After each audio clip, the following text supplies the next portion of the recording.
দেখছেন, এটা হইতেছে মালয়েশিয়ার রাত্রের নাইট ভিউ। ও কি জোরে টেনে যেতেছে, অনেক সুন্দর রাস্তা।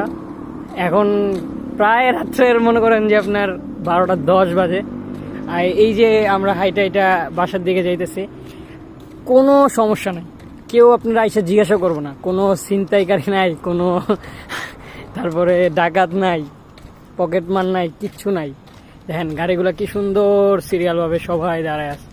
আর এই যে আমিও এই যে রাস্তা দিয়ে দেখছেন, রাস্তা একবার কি সুন্দর ফাঁকা নীরব, কিন্তু কোনো সমস্যা নেই, ফুল সেফটি। কিন্তু আমি চাই যে আমার মোহাম্মদপুর দ্বারা আমি এরকম ভালো সম্ভব, অবভিয়াসলি সম্ভব, ইনশাল্লাহ। মোহাম্মদপুর তুমি রেডি থাকো, কোনো না কোনো একদিন তোমার এরকম ঠিকই বানাও। মানুষ এরকম করে সুন্দর করে হাইটে যাইব, কোনো সমস্যা হইব না, ঠিক এরকম বানাবো ইনশাল্লাহ।